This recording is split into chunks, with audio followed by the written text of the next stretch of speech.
This podcast is made possible by Planful. Hi, this is Jeff Shepard, CFO at Advanced Auto Parts, and you're listening to CFO Thought Leader Podcast. This is episode 831. First and foremost, make sure that the capital needs of Xalud are met, that we have a clear go-forward strategy that can be funded. Again, the presumption that we haven't been acquired. So if we're still a going concern, that we have a clear pathway that is funded and we are able to advance the science. Two, at that point, if we are advancing the science and going into phase 3, we'll have a lot more people working at the organization. And back to my earlier statements, finance becomes front and center to everything. So as you're a growing company, make sure you don't lose sight of that. So that the finance team is either being built out, has been built out, but it's touching the right areas. Hi, it's Jack. On today's show, we speak with Chuck Triano, CFO of Xalud Therapeutics.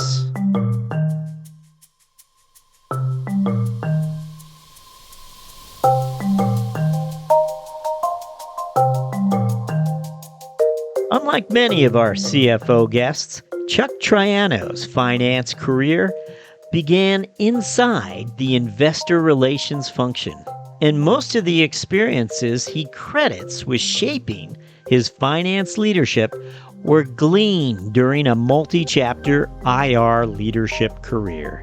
Still, Triano's expansive IR resume is not unusual among life sciences CFOs, who tell us high-calorie IR communication skills have long distinguished the sector's finance leadership. CFO Chuck Triano shares his finance career journey and tells us about Xalud, the offering that brought him to the CFO office. After this. With so much change around us and your need for increasing agility, you have to equip your team to win, and you have to do it now. Join over 1,300 companies of all sizes using Planful to help plan and execute with greater confidence. Planful integrates your critical financial processes to serve the data you need, insights you demand, and the answers necessary to manage your business optimally. Planful lets you plan better, close faster, and report more accurately. And Planful's not just for finance and accounting. It's for the entire business to plan, collaborate, and drive increased financial performance. Take full control of how you administer and manage all of your financial processes and data. And put finance first collaboration at the heart of every decision. When finance is a team sport, you can be a champion. With Planful, you'll be a champion of finance. Get in the game by going to planful.com to learn more.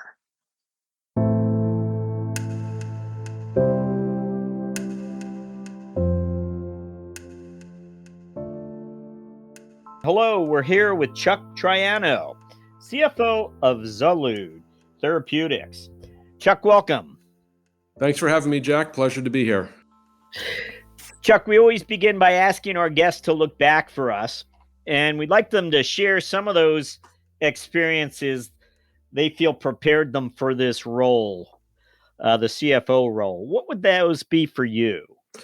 Sure, and I think it's been a long journey for me to this role through a lot of different roles, but always finance roles and finance at the intersection of communication. And I spent a lot of time doing investor relations, which is that intersection of storytelling for a public company to keep investors interested and informed about the story. But as you know, with the investment community, everything you do, they will, in a sense, model and monetize into what we call earnings per share. So you're going to invest in a great new drug that might come to market in 5-6 years. What are the revenues going to be? How much is it going to cost you?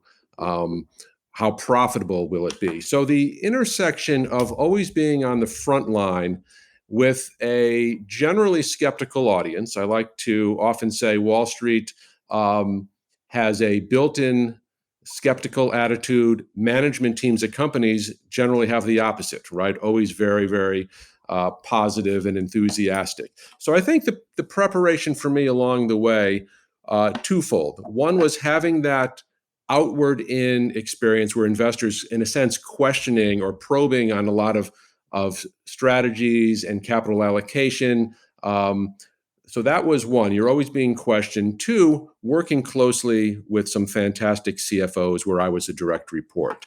And I think one of the most striking experiences for me is my years at Pfizer, obviously a very large multinational company. So Can you set it up for us then? I mean, who exactly were your peers at Pfizer, and you're a member of the finance team, a senior member, am I right? I was a member, and my peers were the treasurer, internal audit, finance for R&D, finance for manufacturing, all controller. So you had all sorts of finance functions sitting together in a room. And so I was able to learn and really fully appreciate how involved all of these functions are with the overall company. Now, finance is typically a support function, right? They're not out actually selling product. They're not discovering molecules in laboratories. But the takeaway I had was that finance really is front and center to everything that happens in an organization, right? Capital allocation, good versus bad, making difficult choices, things like cost cutting, things such as how do you tell this story to the investment community. So I think in appreciation, that experience of being on a leadership team really helped me understand the importance of all the finance functions, but two, from a CFO perspective, the need to manage all of those functions. And a phrase I learned from a former boss, we're all wearing the same jersey. So while we may have different specific roles and expert functions, that ability that we're all on the same team and we want to align the finance function within a company to all be, in a sense, rowing in the same direction. So really seeing how that came together, and typically CFOs at any company, you don't have to be a CPA, you don't have to have had expert function experience in treasury or what have you. But what you need to do, you really need to understand how it all comes together, how it's all part of the story, and be able to manage those functions, ask good questions, and manage people. So I think seeing the totality of what a CFO sees from his or her perch really got me interested in the function. So I always had a part of it. I would be the storyteller, take all of this and try to give the 30-second or 30-minute pitch, so to speak, to investors and answer questions. But behind the scenes, really, really interesting. And one quote or comment I often got from investors, and it's interesting, but if I explain it in 30 seconds, you probably get a feel. At least from an investment community standpoint, they would often say a good CFO oftentimes is a few steps ahead of a CEO, just in the sense that their view, a CEO is thinking big ideas, vision, and the CFO oftentimes is the person running, I don't want to say running day to day, but keeping an eye on the ball and keeping things in check, where the CEO says, here's some great ideas, I want to do this, want to have the company move in this direction, I think we're really competitive here. The CFO and the related functions say, well, let's make it real, or let's say it can't be done this way, but let's try this way. And so this is what you really witnessed firsthand. And at the same time, as you became more senior, you're sort of experiencing it the same way the CFO had, because you're so involved in the process. And that's the other point I would say. When I became, I don't want to overstate it, but when I became indispensable or relied upon by a CFO or even a CEO, in terms of you have this expert function, you understand the markets, you understand the pushes and pulls in terms of value creation, how our story is resonating publicly, where the weak spots in the story are. Once your superiors, for lack of a better term, but once they say, this person really has their finger on the pulse here of what's happening, where the blind spots might be, you become very relied upon in an organization. And I tie that back to my overall theme, which is you want to build your personal brand, because that's what follows you whatever company, whatever role you're in, it's your personal brand. So I saw through a lot of different experiences at small companies, large companies, this whole interplay of your personal brand and integrity, understanding that finance and everything related to it is not simply just a boring group of people with no sense of humor, that they're actually enablers, or help to set direction or help to change course. That's what got me interested in becoming a CFO. And it's been a short tenure as CFO, but at Pfizer, I worked very, very closely with the CFO for over a dozen years. Yeah, I want to point that out. More than a dozen years at Pfizer, Forest Laboratories. Again, a senior IR role there, VP of IR, 8 years. Again, you made a career investment with these companies, something we see with other finance leaders who are even at Bristol Myers in the investor relations function. It looks like that's perhaps where you first stepped into that role, or did it happen earlier or later? Sure. So it's interesting, Jack. My first job out of college, not to give you a timeline, I worked at what I would call maybe the lowest rung on Wall Street. It was helping companies with their annual shareholders meeting, getting the vote out. And then I moved very quickly into something called stock watch or stock surveillance, was tracking the trading of public company shares and identifying who the buyers and the sellers were. And that's where I first met the investor relations professional, because they were my clients. And if you go back, and I won't bore you with this, but if you go back, I'll date myself, but if you go back into the late 1980s, oftentimes investor relations was a senior person at a company, maybe on a sideways track after a long career, but not with much upward mobility. That all changed when the Wall Street crowd got a lot more sophisticated, minting a lot of MBAs. And so that role then shifted into a high potential finance rotational role. And so my clients were investor relations professionals. What happened, how I got into it, I got hired by a client, and that was Bristol Myers. So I stepped into investor relations at Bristol Myers. Again, the role through my boss was a CFO direct report. And that was my earliest exposure to a corporate CFO. Before that, I was working at young partnership companies with a lot of young people. So that's how I got into this role. And I liked it because I liked the challenge of, in a sense, being questioned, having to explain to, as I said, a skeptical audience. But that at an early stage in my career goes back to building your credibility. You don't want to be in an investor relations role, publicly facing, meeting with analysts and portfolio managers who say, well, thanks, Chuck, I really need to talk to your boss, or I really need to have the CEO or CFO answer that question because they may have a different answer. That was not how I was trained. It's like, no, I have to become the proxy, because while a CEO or a CFO, sure, that they will meet with investors, but they have other things on their plate. So I had to, and I was fortunate to have a very good mentor and leader at Bristol Myers. You had to be having, you had to have a seat at the table, was I think the expression. So if I went out to meet with investors and I got on an airplane and traveled to Los Angeles, I think the biggest compliment in my career at that stage was, sure, we'll take a meeting with Chuck. He is very well informed. He understands the company, the industry, and we can have a meaningful conversation, as opposed to someone who is reciting bullet point notes and you say, all right, well, this isn't very helpful. I could have read a press release or looked at a PowerPoint presentation. So it was that early stage of your integrity and credibility and being viewed as a proxy for management. So that's where I saw early in my career. And the pharmaceutical industry has been, just for what it does, it's a high risk industry. It's a long product cycle industry. But in a sense, what it does, products and medicines that approve, there's nobility in that cause. And I would say this, Jack, never a dull moment, right? You're loved, you're hated, you're shot at. There's lots of other ancillary topics that come with this job, but I always enjoyed the challenge. And look, you can say this at most companies.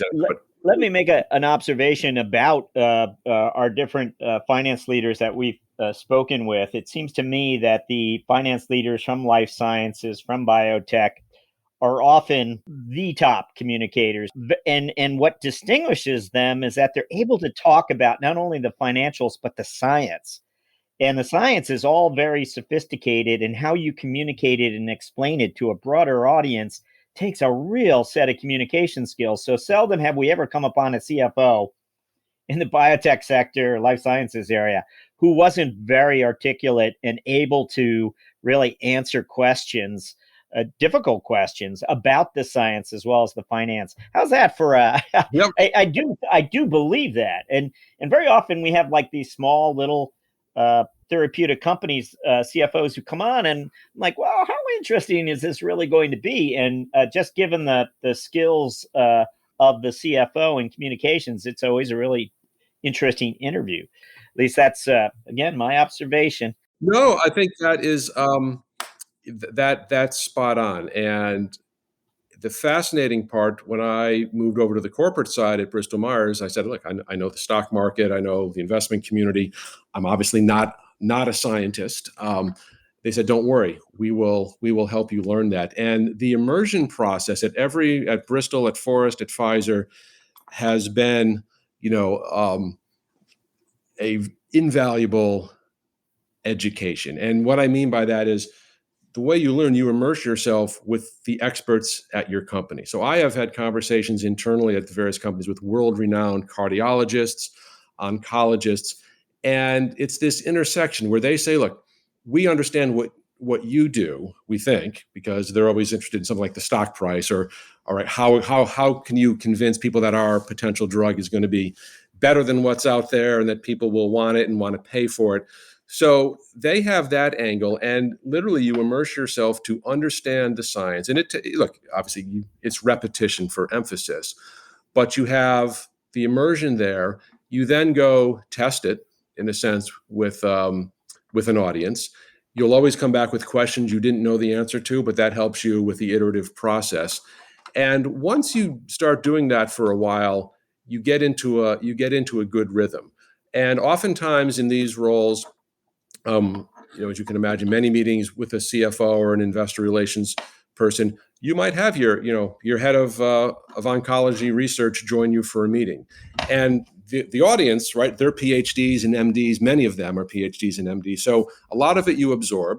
A lot of it is direct questions where you spend concentrated time internally, but you get into a rhythm and you become, certain companies are focused in specific therapeutic areas. So I've got a lot of depth in oncology, in neuroscience, rare disease, but that's because those are the companies where I work. But yes, you have to speak a certain medical language for certain audiences. And then exactly what you said, Jack, and in many cases, a CFO might be in an investor meeting with a mutual fund manager, and she says, look, I own some drug stocks, I own cement companies, I own some oil companies, I own Coke and Pepsi. So I'm not a scientist, but tell me, why do I care about this new drug? What does it do that others don't? So you need that other, you have to understand your audience. You need that other angle of, let me distill this into a couple of salient points that I think will resonate. And oftentimes it's a story of a patient or your spouse or your mother or your sister, very common to have this type of condition. Let's talk about that. So oftentimes I find if you try to personalize it a little bit and give an example of a patient, that audience can get a better understanding. And then you say, and here's where the limitations are with what medicines are available today. And they say, oh boy, well that sounds okay, but it sounds like there's a big unmet need because it doesn't do everything you want. So yes, and that's potentially where our medicine comes in. So yeah, understanding your audience, but I would completely agree. When I joined Pfizer, the CFO was relatively new, less than a year. He came from telecom, from Lucent. No background in, what is efficacy, dose response, well, why are we spending money on studies in animals, rats and mice, can I cut all of that out?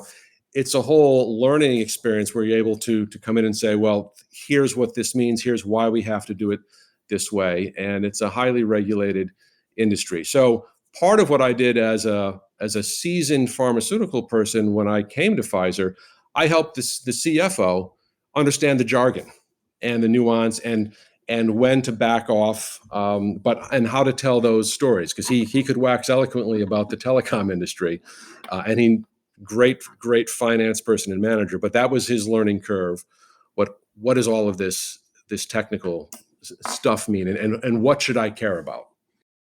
Thank you. That's a great anecdote, and it's already been highlighted here. But one of the things about IR is that IR executives get to observe the CFO up close from very early in their careers. They have exposure to how the message is being delivered. The idea that you were seated at the table, perhaps with the CFO I don't know how young you were, but to understand the choice of words that executive chose to communicate to the analyst community, what they chose to say and not say. You were a student from that day forward, observing these top CFOs. So just that, and again, too often the IR experience comes at the end of many CFOs' career building, from what we've seen, which I think is really too bad. And I think in part, there's a little hesitancy to jump in to IR and have to deal with the analysts who can ask some pretty prickly questions. And you really have to have some poise. You have to understand, okay, how I answer this question. There's an emotional response too. You have to deal with some pretty prickly folks and look like you enjoy answering the question at the same time. Yeah, and get me another one. And not every finance leader is comfortable with that. It takes years. Anyway, you're in that environment for such a long time that clearly you understand how communicating something to the analyst community, you've seen it gone wrong as well, something that was misinterpreted. I don't know. But I'm just wondering if there were other episodes where you paid attention to how a CFO chose to communicate something. Maybe you thought, I don't know why he did it that way or she did it that way. And then in retrospect, months later, you're like, now I get it. I don't know. But is there anything like that along the way where, or maybe it was something that you championed, saying, no, we have to educate the community better about this? Yeah, there's a few things. You're spot on with your observation, because analysts, they will look at every word, and you know what they do? They go back and say, well, last time I met with you, you used a different word. And somebody said, well, that wasn't intentional. I'm not trying to, signal anything to you, but that's kind of the world you're in. And I think with the CFO, and just 30 seconds on your earlier point, what I really saw at Pfizer, where there were a lot of people moving around and, moving up into more senior roles, leadership roles, or even at an executive level, where for the first time in their career, many of them, they were going to be on the front lines with investors. And that's one thing I found with people who are, 25 years into their career, they're now becoming a very senior person at a public company. They said, I have no experience with this audience. And it's a whole different world. I would always say, and I would, in a sense, I don't want to say train them, but I would work with them to say, look, paragraph 1, sentence 1, you work for the investors of your company, just to put it in that perspective. So this is not a global town hall where these are all my direct reports and their direct reports, and everybody's kind of deferential and, hey, everything is great. This is a skeptical audience, but they're the owners of the company. So it's a different audience. And sometimes that scares executives, but I've had many come to me and say, can you help me with this? Because, I'm looking to advance, but I do not have this box checked on my resume. And it's increasingly, the world we live in, so important to watch what you say, know where the boundaries are, and how close do you get to the boundaries. I just have no experience with this. So you're right. It's often not too late, but you wish it would be sometime earlier, where they were on the front lines, on the hot seat a little bit, and learn from their mistakes. So a couple of, maybe an example or two, one under the heading of feedback is a gift. And I had a situation where there was a large transaction announced, and the question with the analyst was, how much are your synergies, right? So overlap with two companies, you can cut, all the duplicity out. And what was the value of that, right? Because they're modeling everything, as I said. All right, how many pennies per share is this going to be worth? And a number was given. The number was given, and then a few weeks later, it came out. Well, the number that was given was accurate, but it was described before the expense of that. So if I'm out, well, I'm going to get a severance package. So there's some expense. So there's a gross number, which was given, and then there's the net number. And the street was looking really for the net number because, well, the gross number is nice, but there's a cost to getting that. And so had to go out, and I was getting a lot of flack, and this was a CFO comment publicly, getting a lot of flack. Well, why would he do that? Now everyone's confused and what have you. So I was in a quagmire.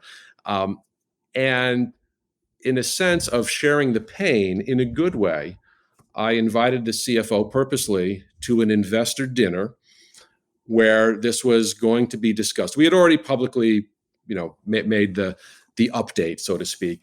But in a sense of feeling the pain, I invited him to a dinner, and he got beat up. Why would you do this? You know the number. That's not the number we're looking for. This was misleading. You don't want the company to have a credibility issue. But two things. A lot of credit for having him show up at the dinner and take the heat. And to your point, he did a little bit of this a few times and a little red in the face. But he we worked on it. I said, be polite, just take it. And but two things.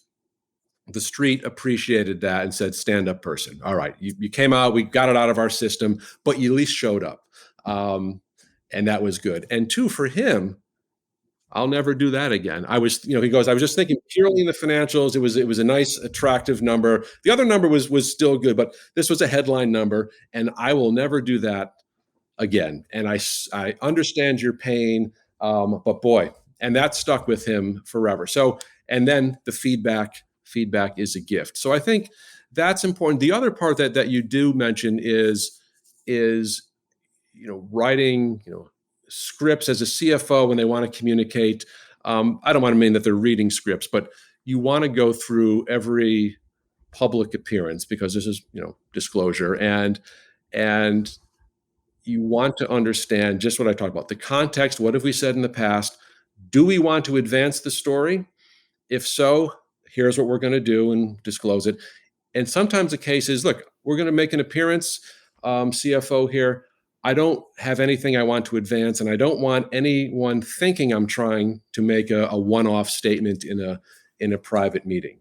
So a lot of it is again, back to this operational cause equals financial effect, making sure that you have a clear decision as a communicator. Do I want to advance the story? Sometimes saying less, sometimes less is more. But that's where some CFOs get in trouble. The classic, CFO or CEO, anyone makes a comment in a private meeting, and then they turn to the IR person and say, we've disclosed this, right? And you're like, well, we did. We just did now. but so I think that whole understanding, but numbers tell a story. And I think that's always a comfort zone for a CFO. They can work the numbers, but if you've got that extra communication skill from either a communications role or a finance role, like you start with, you have to understand the numbers, right?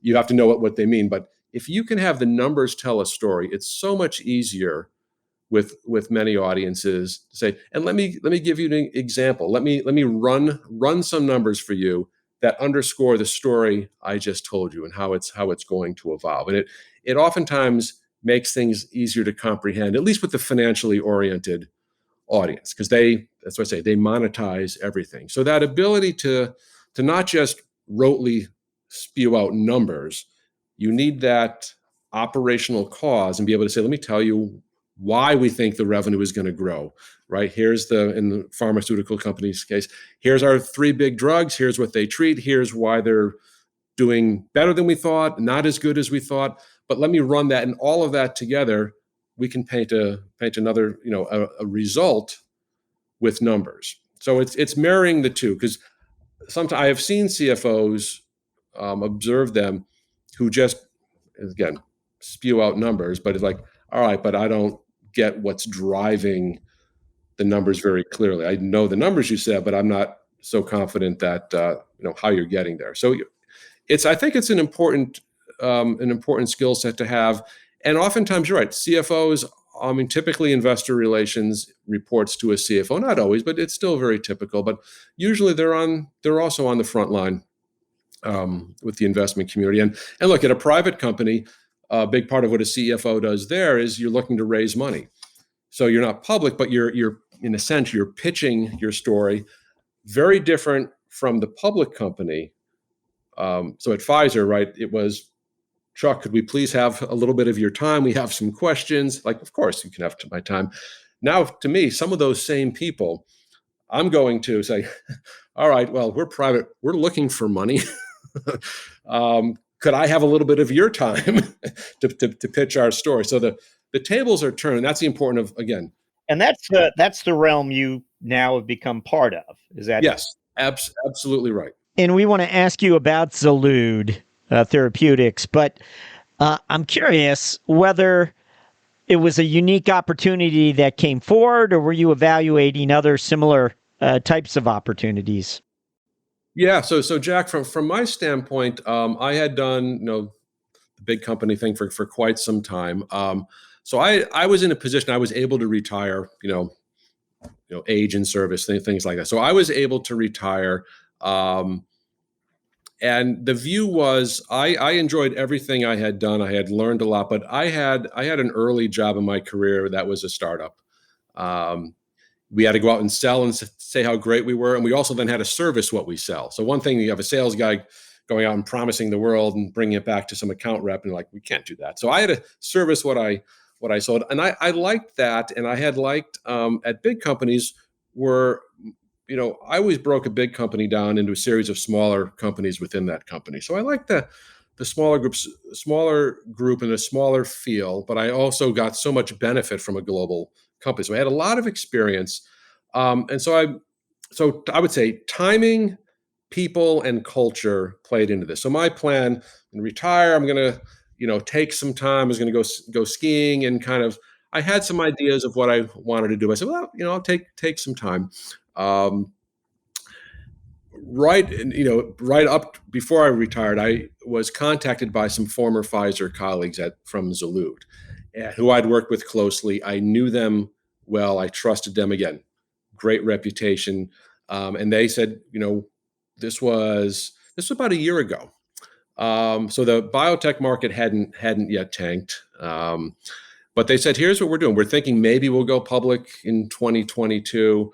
We're looking for a CFO. And again, look, it's not like we have complex financials, but if we're looking to raise money and we're looking to understand that whole skill set of how do you play with this audience, and look, we need to manage our money because we have money and we're running out, and we'd like to raise more. So it was, I would say, while it came sooner than I expected, the people, I would start with the CEO, COO, were both good friends from Pfizer who I, again, knew and trusted. And they had a good story. And one box I had not checked in my career was kind of maybe an IPO, but private company, at least looking to go public or raising money, or look, you try to sell yourself as well. So being fronted, I had been around those things for a while, but never had actually gone through it. So it checked a lot of boxes. And I said, look, this to me is a great opportunity. Fine. I'll have my 3 weeks of retirement. I'm still young enough where I can go, but it was the people, timing, the people, and the culture that they had. And it was a good story. And you're right. The fit of, Chuck, we know some investors, but it's because the bankers or the VCs know them. But you've got a Rolodex, and you're well known, and you have a good reputation. We expect people will take your call or return your email, and you can open some doors. And you can also teach us how to do this in a sense, right? It's only a company with 18 people. So a lot of it right to my skill set, fine with all the financial things, but it was the start of this role, to your point, was tilted more toward financial communication and understanding, and even asking them questions. Are you sure you want to be public? Maybe the answer is you don't want to be public yet, because along with that, as we spoke, a lot of things come with that, having quarterly earnings or earnings calls. There's a lot of things. So really helping the team. And again, we had this great rapport because we knew each other and trust each other. So it seemed like a really good fit. If I was going to try it, I wasn't jumping in completely blind. And then you have your challenges, right? We're looking to raise money now. We've got a runway, and I watch the cash deplete every payroll cycle. Every time we pay, the cash goes down. So there's also some stress in that front.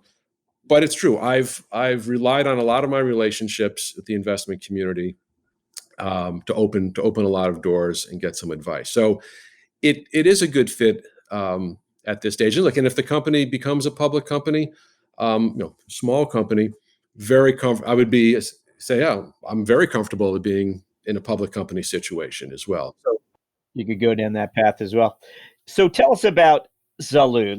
Let's find out about this offering, this therapy. What is it exactly? And yeah, so it is working in inflammation. So we all know acute inflammation. You get an infection in your fingernail, right? It turns green and it gets warm, right? Well, that's your immune system. And then, okay, infection's cleared, it goes away, and I'm back to kind of, we call it homeostasis, but I'm back to equilibrium. Inflammation is implicated in a lot of things, and a lot of it's unseen, but osteoarthritis, which can be very, very debilitating, ALS, multiple sclerosis, neuropathic pain. So there's a lot of things that happen when the body is making an immune response, trying to fight something, but it doesn't shift back to equilibrium. It continues to think there is something there. And so the body is signaling, we want more inflammatory action, even though the result is, well, now you're causing a problem, because now there's too much inflammation in my body, and it's resulting in pain, for example, or some neurodegeneration in ALS. So what Xalud does, there is a protein in the body called IL-10. Name isn't as important, but it's a cytokine. And what IL-10, our bodies are all chemicals. IL-10 is a regulator of your immune system. And in a normal functioning body, IL-10 will say, all right, warning, danger is over. We can now work to restore this balance in the immune system so it's not working overtime. Sometimes the body doesn't make enough. And that's why you get, so IL-10 works to downregulate, to suppress a bit the immune system. And so what Xalud has done, it has taken IL-10 and we put it into an injection into the body. So if you have, in our lead indication, it's knee osteoarthritis.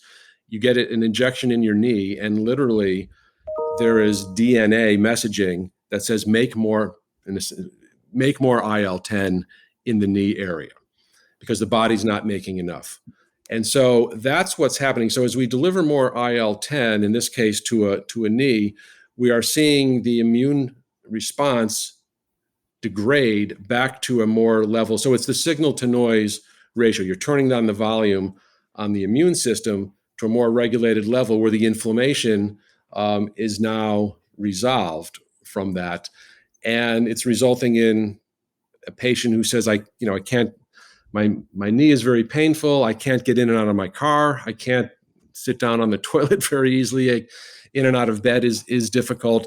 That has been caused by the immune system being out of whack. So we're regulating the immune system with an injection. And you hear about gene therapy. It's a type of gene therapy because while it's not doing anything else anywhere in your body other than where we inject it, it is going right to the cause of the inflammation and restoring a balance in inflammation. The reason it's important, if you think of knee osteoarthritis, some people say, oh, well, that doesn't sound so bad. It actually can be fatal. And it can get very, very serious. And the issue here is, all right, we'll take some Advil. Well, everyone can do that, but you don't want to be taking Advil for a long period of time. And typically it works for a few hours, right? Well, take a corticosteroid injection. Sure, you can get an injection, and that might last for a couple of months, but you can't keep repeating steroid injections because you're going to get a lot of side effects. How about an opioid? Well, I'd rather not take an opioid pain medication. And all those medications, what they're doing, generally, they're masking the pain. So it's like if you're keep tripping on, a step, the bottom step, well, fix the step, right? Rather than saying, well, let me tell you, there's a bad step at the bottom. You want to get the underlying cause. So what Xalud is doing, and you've got 80 to almost 90% of patients ultimately say, I've tried Advil or Celebrex or steroid injections or other injections. Over time, most of them are going to say, I still have the pain. And I probably don't want an opioid, but opioid comes with a lot of other issues. So this approach, so what Xalud is doing is saying, we have a safe therapy, at least through, we've got several hundred patients in the study, very, very safe. It has a duration of efficacy we've seen so far up to 1 year, and it's 2 injections in your knee. And there's a regular injection in the doctor's office. So if you look at the unmet medical need, a physician or a patient would say, I'd like something that works. And my response is, how is my pain? So you're still measuring pain, but I like something that's durable, something with a very good safety profile, and something that's easy to use. And those 3 boxes together have not been checked by any medication really in this arena. So we're hopeful that we can come to market and say 2 injections in a year. We don't see any significant safety issues. And not only do patients feel less pain and have more function, we're not just masking the pain, we're actually going to that underlying cause, which is an inflammatory response that we are tamping down. So we're trying to resolve the inflammation, which manifests itself by, my knee feels better. Or we're doing a study, same thing, osteoarthritis in the lower back. It's called facet joint osteoarthritis.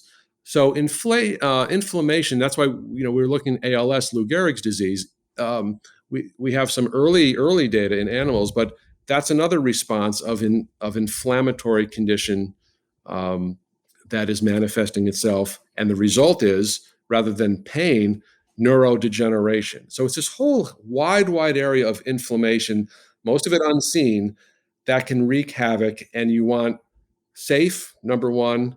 It needs to work, of course, and for a period of time and make it easy. So that's our hope, is we can check these boxes, but it's a big underserved market. Now, you mentioned 100 patient study, I think. I'm wondering if any one of these studies that are underway is something you will be using to raise money with in the not too distant future. Yes. So that is correct. So with our lead indication is in osteoarthritis of the knee. We have got through our phase 2 program, over 350 patients have been in the clinical studies. And so you're right. So the largest study was 280, about 280 patients. And to your point, that's what demonstrated, we found a dose that works well, works for a year, it's very safe. And so that is what we are taking to the potential investors and saying, here's the data we have. So we start with, there's a big unmet need. And they'll say, yes, we understand the unmet need.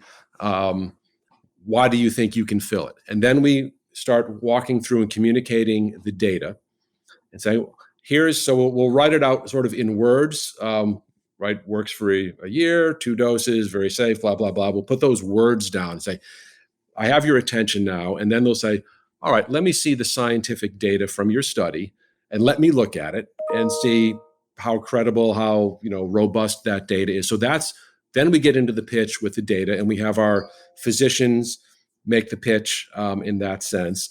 And then the question, right to your point, they say, all right, so that's phase 2. What are you doing next? And our view is we want to go to phase 3. That's the final phase of testing, of course. What's that going to cost? Well, that's where we need money. We don't have enough money to fund phase 3. this could cost 80, $90 million to run the phase 3 programs. That's our pitch to investors at this point, is that's where the funding is. And if the study is positive in phase 3, studies are positive, then you go to FDA, and hopefully then you start getting on the revenue side. So it's the credibility of the management team. It's the credibility of the science. It's also the view of, if you're going to run phase 3, how are you designing the study? Have you spoken to regulatory agencies? I like to say, are you measuring twice and cutting once? So they want to make sure, as a small company, you are doing all the things you should be. And one very, I think, piece of very thick ice that Xalud has, we have several ex-Pfizer people. And so part of our pitch is, we've got a lot of people from big pharma who have done regulatory work, manufacturing work. We're not newbies at this. We have a lot of experience, because that's where a lot of small biotech companies, they can get some of the science, but when it comes to dealing with regulators and manufacturing, it's where a lot of biotechs fall flat. The FDA comes and says, your manufacturing process just isn't up to snuff.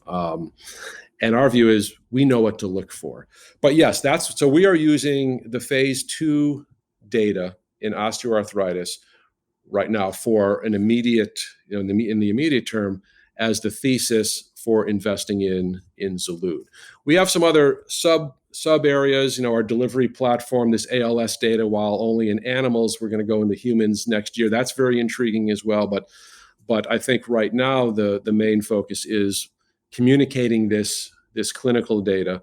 And you're pitching, and we're not the only company pitching, right? So many companies are looking for money. The one thing that Xalud has that is rare right now in the biotech area, we have an asset here that's ready for phase 3. A lot of biotechs are this is preclinical, or we're just getting into humans very early. And sometimes there's investors who say, let's take a shot. I don't really know too much at that point, but let's put some money there. Maybe something happens, maybe something doesn't. But the importance of having something ready for phase 3, obviously you're closer to market and getting a return on that investment. But also from a strategic side, a lot of the big pharma companies are going through another wave of patent expiries over the next 5 or 6 years. And so for them, also looking at a company such as Xalud, they say, look, you have an asset ready for phase 3. You could be, if all goes well, you could be on the market in 2026, 2027. We need new drugs, because a lot of our drugs are going off patent then. So there's also that approach from a strategic sense. Could Xalud be an acquisition target for a larger company that says, you fit in right where I need to have new revenue? It's sort of a supplement to their own pipeline, where they say, well, maybe we can buy an asset here. So it's been very interesting from that front, because you're pitching investors to say, we don't want to run out of money. We need to keep it going. And that's the stay private role. Okay, get money, stay private, pick your right time if you think you want to go public, but get enough time to get you another 2 years or so, stay private, sell your company, right? Which is, that's another set of metrics you look at. And again, you work with your investment bankers there, something I've got a lot of experience with through my previous jobs. And the notion is you could quickly close timeframes for the acquiring company to perhaps play catch up in that space. That's exactly right. If the competition that you face suddenly starts taking huge leaps up, you become more attractive. That's right. To catch up. Yeah, buy versus make. That absolutely. I think you mentioned some, very often the doctors themselves are involved in helping communicate and explain things to the investment community. And, before you face the investors, you're having that conversation with the doctors or the researchers as well, trying to help them understand what you know, which is what the investment community is likely to ask or drill down on. And the competitive marketplace being what it is, I would imagine you're also pointing out how other therapies in the space might begin to communicate things in a new and thoughtful manner. Don't know, but can you give us a flavor of sort of the conversation that you're having at that table? You're going to see the investor next week, and you sit down with the doctors or the researchers. And what are sort of, the top of mind items that might need to be discussed. Yeah, and that's real time. That's next week. We've got a couple of big meetings, and so the process is again, I find it very energizing, and you learn a lot from it. So you would initially start with like, here's our data. Of course, management, not of course, but management team, like, here's what we're quote excited about. We think this is really neat, and we want to push on this and really highlight that. So you want some of the medical experts. Say, go ahead now, push back. Ask the question, say, well, that's nice, but what about this? Oh, we have that. Should we show it? How should we show it? So we want them to play the skeptic, and there's always skeptics there. But so it's not to say your data is bad, but say, by raising this point, you are opening the door to the following questions. Sometimes we've thought of them, but oftentimes, good point, we didn't think of that. Showing it this way begs the question. And you don't want investors to think you're hiding something. So it brings out sometimes more of a 360 view where you can preempt the question. And that was a lot of times, a role in investor relations too, when you're getting ready for something, because you've had interaction with investors to some degree, and they're asking you questions already. So looking to preempt a question with a well-crafted statement. So, I was going to ask that, but thank you for bringing that up. So that's one big point. Two is clarity. When any of us stare at something too long, you say, it's perfectly clear to me. Someone looks at it for the first time and says, I don't understand what this slide says.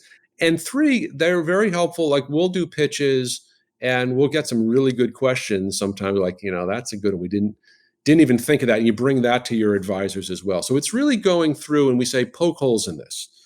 And you always try to answer those types of questions with data. So we go back and bring our data. But is it clear?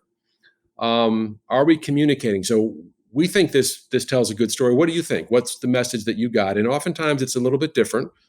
But that whole, let me tell you where a PhD will come at you with these questions. And there's no way you ever think of all of them. You like to think that you think of many of them, but you never get them all. And it's always like, oh, geez, I didn't even think of that. Or we didn't think of that. That's a great point. And yes, I see why you're confused. Like, well, no, that's not at all what it says. Like, well, that's what I think it says. So, all right, well, then you're not communicating. So those are, and again, we've got outside advisors as well that have been really, really helpful to us. And it's that attitude. Don't think that you know it all, and we don't. That's why I said, working at Xalud with my former colleagues from Pfizer, we know what we don't know, and we're not trying to present ourselves that we know everything. And so we're happy to ask questions. And that was always part of a culture, just to digress for 30 seconds, but part of a culture I like to have is, don't be afraid to ask questions. And I have learned in IR earlier in my days, you see something that's going out publicly, a press release, and you're like, it's going to be a problem. And, you've been making sausage, so to speak, and you don't speak up. So I'll deal with it. And sure enough, it goes out. It's a big problem. You're like, could have been avoided, but there was so much tension in the room. It was the last thing I wanted to do is throw another pickle into everything. But you learn from that, which is, that's what you're paid for. So I think that's been fascinating, because you're pitching the survival of a company. A company as big as Pfizer, it's not like you're going out of business. If an investor isn't so thrilled about something, well, you don't like that, but it's not like Pfizer needs money to survive, right? So it's a different view. You always need to be on your game, but this is the longevity of the company. And so you want to put your best foot forward.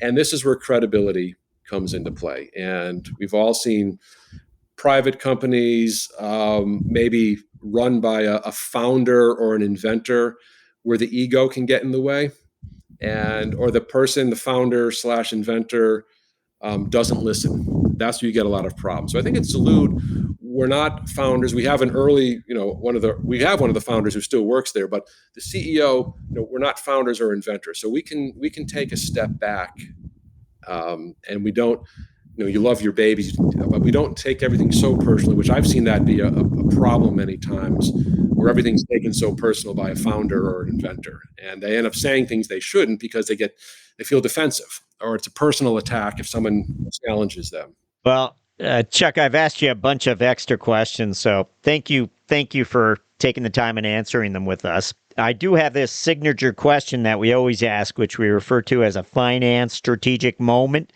question. And you've had so many of these along the way during your career. This is where you've had moments of insight because of your role as a finance executive into the business that you responded to, whether it be a risk or an opportunity. When we ask for a finance strategic moment that you've experienced along the way, what comes to mind? I think for a strategic moment at Pfizer, part of my career, the internal 5-year, 6-year, 7-year plan, that reported into me for a period of time. And so that was an insight I had never had anywhere in the career, the actual internal roll up for the next 5, 6, 7 years. And I think a great aha moment was having the benefit of working with that whole process and understanding it. And the light bulb that goes off is because you're thinking, how do I weave a story out of this? Not that I'm going to say something I shouldn't, but what it showed was what should the company's reaction be, and the sense of these companies always like to think they have a sense of urgency, but what I saw from that aspect was kind of a story for the next 5 years for the company. You don't want to be the emperor's new clothes, but look, there's going to be some challenges with patent expiries. So that whole story of, hey, we get it. We don't want to hide from that. We get it, and here's what we're going to do about it. But seeing that really internally on paper, I think was a good strategic moment to say, now's the time to start talking about 5, 6 years down the road, and not as much for just the next 12 months, because that longer term picture became clear, and you want to get ahead of that. Because sometimes it's too late, or they say, well, the company should have been thinking about this. The company's always thinking about it, but the aha moment, and sorry, I keep coming back to it, but was to go out a little bit public and say, we're aware, we're well aware of this. We kind of see what you see, and you don't have to whisper to us anymore. Do you guys realize a lot of your big products are going generic? We see it, and take a stand, and here's what we plan to do about it, and get out well ahead of that. Because what you see in the investment community, sometimes investors like you, but once they see products going off patent, they can, you still have to work there. They can just sell the stock. And so you want to get that long-term view. So it really was a strategic moment to say finance can really have an important part in shaping the flow of the numbers and shaping the story. Hi, it's Jack. I hope you're enjoying our talk with CFO Chuck Triano. I have to say, providing investors an extended view into the future is always a delicate task. But in the world of pharmaceuticals, where drug patents have expiration dates that loom large on the calendar for the future, providing an extended view to investors at times must seem perilous. Anyway, we appreciate Chuck's insight into that process. We now return to our interview. And as always, thank you for listening. Given all of what you've experienced over the last 9 months, what piece of advice would you give that person coming through the door yourself 9 months earlier? What is it that you would? Yeah, I think a couple of things. I think one, make sure you know your colleagues, and you understand kind of the best way to communicate. I mean, sometimes simple things, but I find it can be helpful. Do you like to text? Do you like emails? Is it okay to send you a text at 9 p.m? Just simple things like that. And just to give you another 10 seconds, Pfizer bought Wyeth years ago, a big acquisition. Wyeth was a voicemail company. Pfizer was an email company. It took a long time before the cultures realized, oh, well, why didn't you email me? Well, I left you an AUTEX, whatever we used to call them. I left you a voicemail. I don't really listen to voicemail. So one, even though it's small, but how do you want to communicate with each other? That's because so many things can go wrong with that. But you want to get off on the right foot there. I think two, assess your staffing.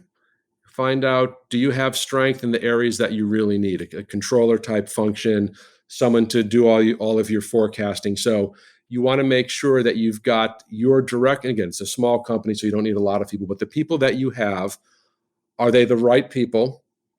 And do you have the right functions covered? I went in early on, suddenly I said, well, you're going to do payroll. I'm like, well, I never did payroll. So do we have some?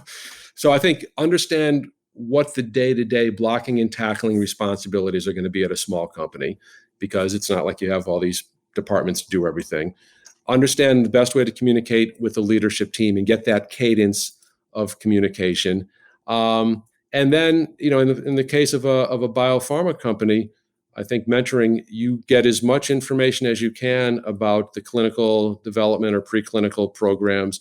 Read as much as you can, probe, ask your friends, former colleagues, everything you can. So you go in eyes wide open. You're never going to go in and say this is a complete dream come true. And the other thing, if you're going into biotech land, things rarely happen the way you expect they will. You oftentimes get to the end point, but usually it's not at all how we plan to get there. We ended up getting there, but very, very different. I think just understanding that you've got to be nimble and you've got to be able to make decisions without losing your cool, so to speak. But it never goes the way you plan to go. And just be ready for that, because that's oftentimes something that's invigorating.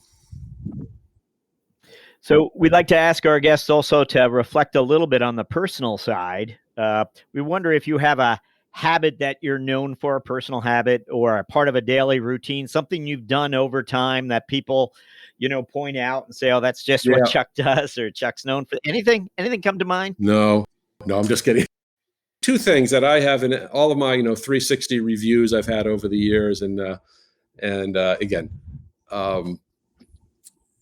advice and whatever. But two things that come out that have been told to me. One is the level-headed guy keeps his cool when the going gets tough. It's usually and the response usually is, if something blows up somewhere, and again, I was always on the public lines, having to speak publicly, get to Chuck, among other people, get to Chuck, because he'll probably give you a thoughtful answer that maybe everyone else is not giving you, because he's very level-headed. He doesn't, freak out in some of these situations, and he takes a breath, but then gives you an answer. But he won't run around with his hair on fire. He will be relatively calm and thoughtful. So make sure you check with him before we all freak out here and run off a cliff together. And two, I think I'm known for injecting humor to diffuse some situations that get a little bit of tense. Just the right amount. People say, not where you're a buffoon, but you can disarm a lot of people easily with a little humor or self-deprecation. But you do it well, and you can often set the tone very easily with that. And people said that's a good trait in terms of if you're in a meeting or managing a meeting. But just in terms of your intrapersonal relationship, you humanize yourself pretty easily and use some humor. But I've been told that has been effective, and you use it only at the right time. You don't want to overuse it, then you're a clown. Would you have a book recommendation for our listeners? Shoe Dog, which is the story of Nike, of how Phil Knight built Nike. It's a great read. A lot of learnings, but that's one I recommend to I have three sons who are getting into the workforce now. That's one that they're all required to read. But that's a great book. Great selection, and popular among CFOs. So thank you for highlighting that for us. We are up to our final question, where we're going to ask you for your priorities over the next 12 months as a finance leader. What would those be? Yeah, I think first and foremost, make sure that the capital needs of Xalud are met, that we have a clear go-forward strategy that can be funded. Again, the presumption that we haven't been acquired. So if we're still a going concern, that we have a clear pathway that is funded, and we are able to advance the science. That's one. Two, at that point, if we are advancing the science and going into phase 3, we'll have a lot more people working at the organization.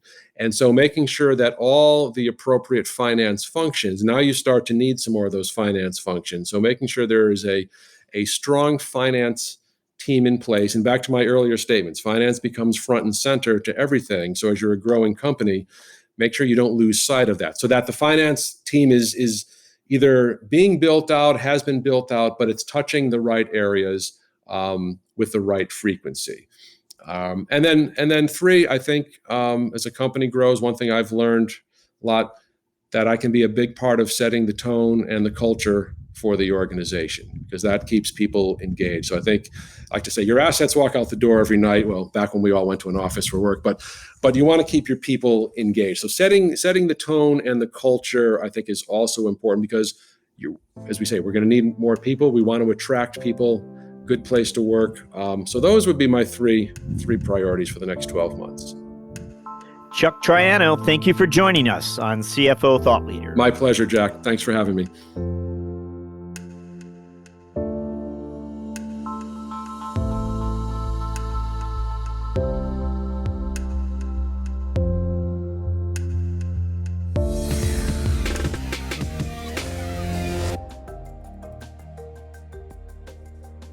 Hello, listeners. Do us a favor. Be certain to subscribe to CFO Thought Leader on Apple Podcasts, or if you're an Android user, check us out on Spotify or Google Play. If you like the show, please recommend it to a friend.